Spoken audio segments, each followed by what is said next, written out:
It began on a morning that smelled faintly of rain and burnt coffee, the kind of morning where the world feels both heavy and expectant, as if something is waiting just beyond the edge of ordinary life, and for Jack Mercer, a single father and former Marine, that something was a phone call he almost didn't answer because his hands were deep in dishwater and his mind was in 1,000 other places, like how to stretch a dwindling paycheck until Friday, how to cover the overdue electricity bill, and how to hide all of that from Lily, his 8-year-old daughter whose smile was the last fragile piece of beauty in his war-weathered world. The voice on the line was smooth, confident, and carried the casual authority of someone accustomed to having their calls answered immediately. "Mr. Mercer. This is Donovan Kane," a name Jack recognized instantly because it was impossible not to. Kane was a 2-time MMA world champion, the undefeated face of the sport, and, in a twist of modern celebrity culture, also the billionaire CEO of a global sports tech empire, a man whose life seemed impossibly far from the crumbling apartment where Jack stood with a chipped coffee mug balanced between 2 plates in the drying rack, yet here he was, speaking directly to him, saying words that didn't quite make sense at first, about a charity exhibition, about a $10 million purse, about Jack stepping into the octagon not as a professional fighter, because he wasn't one, but as a special guest, to spar in a 3-round main event broadcast worldwide. Jack almost laughed, almost hung up, certain it was a prank, until Kane explained how he knew Jack's story. The military service, the medals no one outside the Corps ever talked about, the honorable discharge, and the current battle Jack was fighting not on a battlefield but against time and medical bills for Lily's heart surgery, and Jack's hand froze above the sink because the one thing he hated most was people treating his daughter's illness like a sob story for pity, yet there was something in Kane's tone that was different, not pity exactly, but challenge, the kind of challenge Marines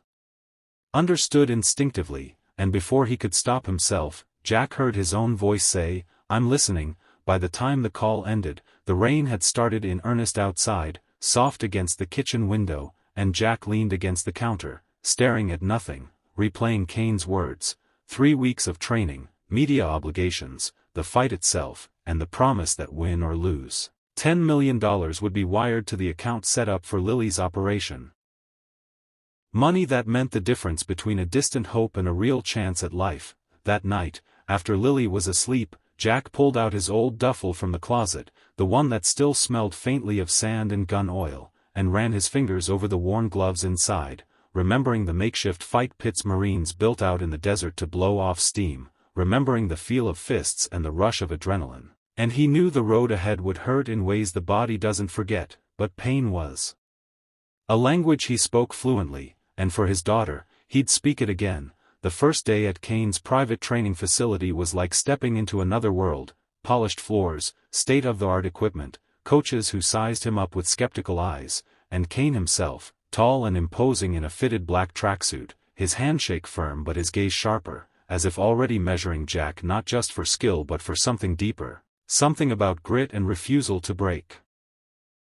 Training began without ceremony: drills, pad work, sparring with fighters half Jack's age but twice his speed, his lungs burning, his muscles screaming in protest, yet each time he wanted to quit, he pictured Lily's hospital bed, the small way her hand curled into his when she was in pain, and he pushed harder, earning nods from coaches who, while still doubtful, began to see there was more to this wiry veteran than met the eye. Kane was a strange mix of mentor and rival in those weeks, offering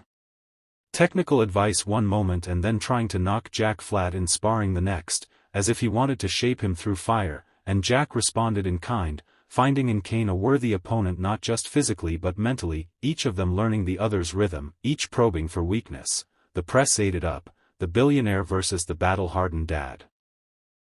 And cameras followed Jack everywhere, catching moments he would have preferred private, like Lily shyly waving into a news camera or Jack wrapping her in his jacket when she got cold outside the training center, and while he hated the intrusion, he knew every headline kept the charity in the public eye, every article another reminder that this was bigger than him. Fight night came faster than he expected, the arena a roaring, blinding coliseum of sound and light, the crowd split between Kane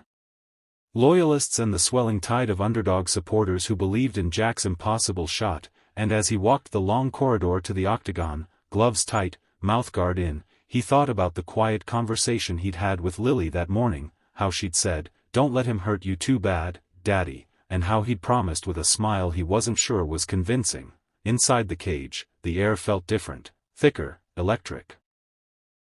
And Kane stood across from him, expression unreadable, the ref between them, the cameras circling like vultures. The bell rang, and the world narrowed to movement and instinct, Kane testing him with jabs, Jack slipping, countering, his body remembering old drills from the Corps, and with every exchange, he realized Kane wasn't going easy on him. If anything, the champion was pressing harder than in sparring. As if determined to make Jack earn every breath, the crowd's roar faded to a dull hum in his ears, his focus tunneling until there was only Kane's eyes and the rhythm of their steps, the dance of violence they'd agreed upon, and somewhere in the second round, Jack felt something shift, a strange unspoken respect forming between them, not as fighter and sacrificial lamb, but as two men who understood exactly why the other was here. And then came the third round, the one that would decide not just the fight but the shape of Jack's future. And though the details of what happened next would be argued about by fans for years, all Jack knew in that moment was the weight of Kane's gaze, the sudden drop of his guard, and the split-second choice Jack had to make, a choice that would lead to the final move that stunned everyone watching and would echo in his life far beyond the cheers of that night.